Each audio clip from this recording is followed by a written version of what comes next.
Honorable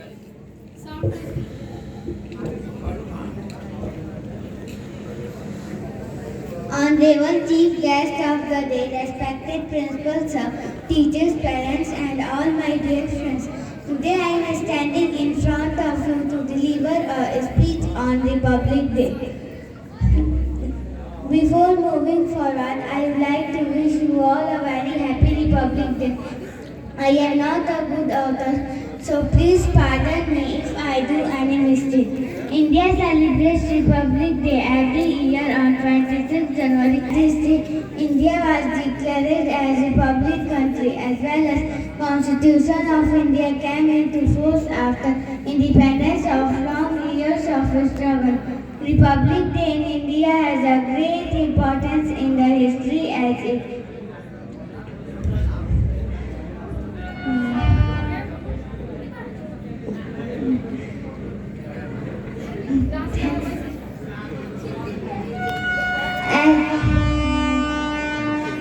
को जिनके हिस्से में ये मकाम आता है और बहुत खुशनसीब होता है वो खून जो देश के काम आता है. So ladies and it is going to be a patriotic song, and for that I would like to call on a stage Babli, Nidhi, Jyotsna, Isha, Soumya, Arpita and Sarovar.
Together for these girls.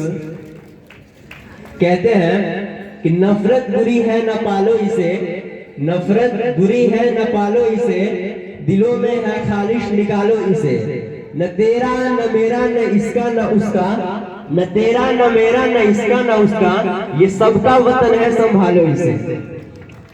So ladies and gentlemen, now it's time to call a very great personality and very dashing वो जो हम सबके लिए प्रेरणा स्रोत है, और मैं personally उनसे बहुत इंस्पायर्ड हूँ, बहुत कुछ सीखता हूँ। Ladies and gentleman, please put your hands together for the one and only the dashing the principle of high school mister Shri Agnihotri sir.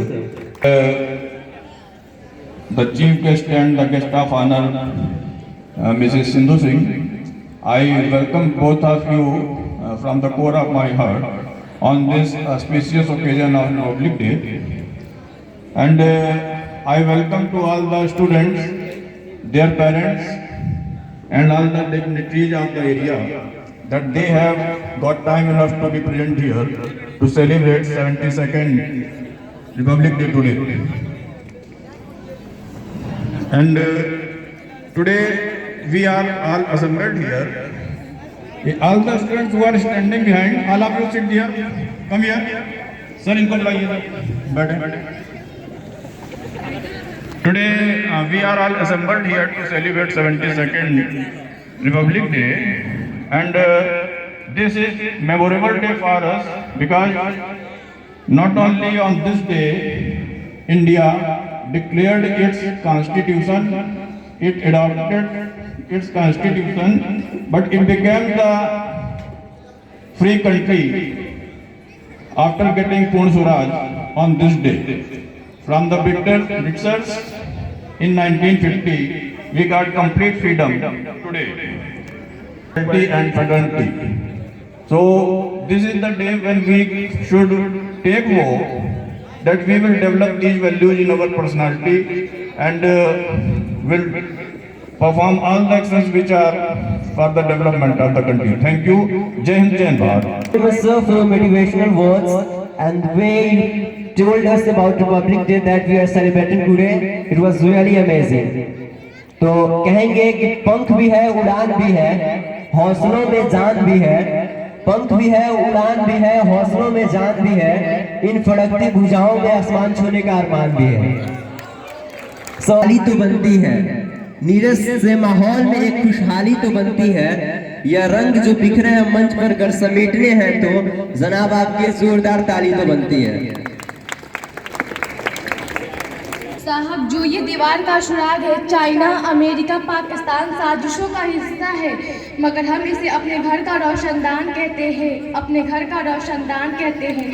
परम सामान्य निर्णायक मंडल के सदस्यों, सभा में उपस्थित सभी गणमान्य व्यक्ति, मैं शिल्पी कुमारी देश के मॉडर्न निर्माण के उपलक्ष्य पर अपने कुछ विचार आप सभी के साथ साझा करनी चाहूँगी। आज़ादी का असली मतलब वही समझ सकता है जिसने कभी गुलामी की हो।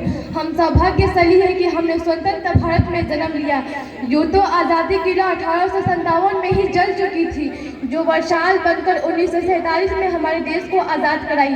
प्राचीन, मध्यकालीन और वर्तमान के युद्धों से स्पष्ट करना चाहूँगी कि जब हम फिरंगियों के फेरों में फंस गए थे तो रंग दे बसंती चोलों की एक आवाज़ पर टोलों के टोले उमड़ आते थे और उनके वंदे मातरम के नारों से खून में आने वाला 5-5 डिग्री का तूफान अंग्रेजी शासकों के जड़ों में तूफान ला देता था।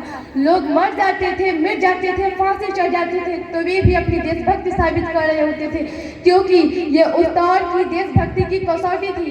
उसके बाद 62, 65 और 71 के युद्धों में अपना सुहाग गंवा देने वाली औरत जब घर के हालात ये हो जाया करते थे कि प्यार भी भरपूर गया, मांग का सिंदूर गया, नन्हे नौनिहालों की लंगोटियाँ चली गई, छोटी छोटी बेटियों की चोटियाँ चली गई, बाप की कमाई गई, भाई की पढ़ाई गई। ऐसा एक विस्फोट हुआ, पता ही चला नहीं, पूरे जिस्म की ही कई रोटियाँ चली गई और आपके लिए तो एक आदमी मरा है साहब, किंतु मेरे घर की तो रोटियाँ चली गई, मेरे घर की तो रोटियाँ चली गई। वाले हालात पैदा हो जाने के बावजूद भी एक माँ अपने बेटे को सड़क पर दुश्मनों की धज्जियां उड़ाने के लिए भेज देती थी और उसे पत्र लिखाकर ये भेजा करती थी कि अम्मा ने खत लिखा है बड़े ही चाव से, पुत्र मेरे ना घबरा जाना, 1 इंच भी पीछे न हटना, चाहे इंच इंच कर जाना, चाहे इंच इंच कर जाना। इस तरह पूरा परिवार अपनी देशभक्ति साबित कर रहा होता था। तब देश बलिदान मांगता था, तब देश लड़ जाने को, मर जाने को, फांसी चढ़ जाने को कहता था, किंतु आज देश लड़ जाने को नहीं कहता, आज देश मर जाने को, मिट जाने को, फांसी चढ़ जाने को नहीं कहता। किंतु मेरे विचारों में यदि कोई व्यक्ति अपना काम पूरी ईमानदारी, पूरी मेहनत और पूरी लगन से करे ना, तो वही सबसे बड़ा देशभक्त कहलाएगा। और मैं नहीं मानती फेसबुक और व्हाट्सएप की डीपी को तीन रंग में रंगना ही देशभक्ति है। और यदि आप कहेंगे साल में 2 बार हाथ में तिरंगा ले लेना देशभक्ति है, तो मैं पूछना चाहूँगी कि फुटपाथ में रहने वाला बच्चा ट्रैफिक की छाँव में नंगे पाँव में तक तिरंगा बेच रहा होता है, तो क्या ये उसकी देशभक्ति है? ये उसकी देशभक्ति नहीं, उसकी पेट की भूख की वो शक्ति है जो उसे ऐसा करने पे मजबूर करती है। क्योंकि न मस्जिद को जानते हैं, न शिवालों को जानते हैं, न मस्जिद को जानते हैं, न शिवालों को जानते हैं। जो पेट के भूखे होते हैं ना, और सिर्फ भोजन के निवालों को जानते हैं। अपने परिवार, अपने समाज, अपने देश के लिए समर्पण का भाव है देशभक्ति। और हर एक देशद्रोही के जीवन में आने वाला तूफान है हमारी सच्ची देशभक्ति, ताकि हर एक देशद्रोही ये समझ सके कि अगर तो परिंदा है तो ये आसमान तेरा, अगर तो दरिंदा है तो ये शमशान तेरा। भाईचारे से रहनी है तो रह इस जमीन पे, नहीं तो ये कब्र भी तेरा और यही कब्रिस्तान भी तेरा, और यही कब्रिस्तान भी तेरा। लेकिन एक देशद्रोही से ज्यादा एक देशभक्ति तब आहत होती है जब एक बेटा अपने बूढ़े माँ बाप को वृद्धाश्रम की चौखट पे छोड़ आता है। गढ़ उठती है वो देशभक्ति जब मुसीबत में फंसे लोगों की जान बचाने से ज्यादा हम सेल्फी लेकर अपने लाइफ बढ़ाने में लगे रहते हैं।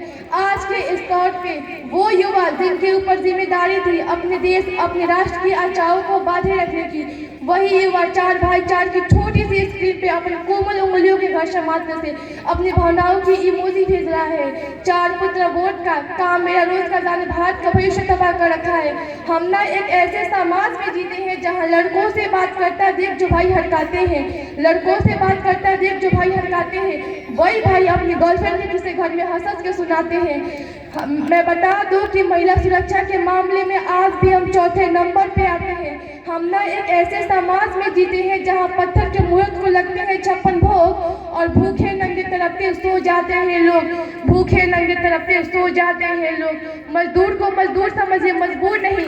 गरीब को काम दीजिए, दान नहीं। और अगर दान देने के इच्छुक हैं तो जीते जी रक्त दान दीजिए और मरने के बाद अंग दान देकर किसी मरते हुए को जीवन दान दीजिए। यही सच्ची देशभक्ति है, यही सच्चा देश प्रेम। ना सरकार मेरी है, ना रब मेरा, और ना ही ये बड़ा सा नाम मेरा। बस इतनी सी बात की गुरूर है मुझे कि मैं भारत की हूँ और ये भारत मेरा है, और ये भारत मेरा है। परंतु एक बेचारी बीमारी हमारे समाज में मुझे नजर आती है। कहा जाता है कि हम दुनिया के सबसे बड़े लोकतंत्र हैं, जहां हिंदू पैदा होते हैं, मुस्लिम, सिख और ईसाई पैदा होते हैं, लेकिन बदकिस्मती है वो इंसान पैदा नहीं होते। किंतु मेरे विचारों में न हिंदू की जरूरत है, न मुसलमान की जरूरत है। राष्ट्र निर्माण के लिए केवल अच्छे इंसान की जरूरत है, केवल अच्छे इंसान की जरूरत है। हमारी संस्कृति, हमारी सभ्यता को दुनिया ने शीश नवाया है, तो फिर क्यों हमने आस्था के नाम पे अंधविश्वास फैलाया है। मेरे विचारों में हमारा राष्ट्र निर्माण तब संभव होगा जब इस देश में महिलाओं की पूजा नहीं, उनकी इज्जत की जाएगी। हमारा राष्ट्र निर्माण तब संभव होगा जब हम जाति के अध्यक्ष नहीं बल्कि समाज शक्तिकरण बात करेंगे। हमारा राष्ट्र निर्माण तब संभव होगा जब स्वच्छ अभियान में सिर्फ सरकार नहीं बल्कि सड़क पर चलने वाला हर एक नागरिक हाथ बढ़ाएगा, स्वच्छ भारत स्वस्थ बात को दिल से अपनाएगा। असल मायने में हमारा राष्ट्र निर्माण तब संभव होगा जब मैं, आप, हम सब मिलकर प्रयास करेंगे, क्योंकि हमारे देश की जिम्मेदारी नहीं है हमें आगे ले जाने की, हमारी जिम्मेदारी है अपने देश को आगे ले जाने की, अपने राष्ट्र, अपने वतन को आगे ले जाने की। तो अंत में मैं बस यही कहना चाहूंगी कि उगा हौसला सबके दिलों में बुलंद, तो एक दिन पाकिस्तान भी जय हिंद कहेगा। पाकिस्तान ही क्यों, सारा जहान जय हिंद कहेगा, क्योंकि सारे जहां से अच्छा हिंदुस्तान हमारा, सारे जहां से अच्छा हिंदुस्तान हमारा। हम बुलबुल है इसके ये गुलस्तान हमारा। जय हिंद, जय भारत।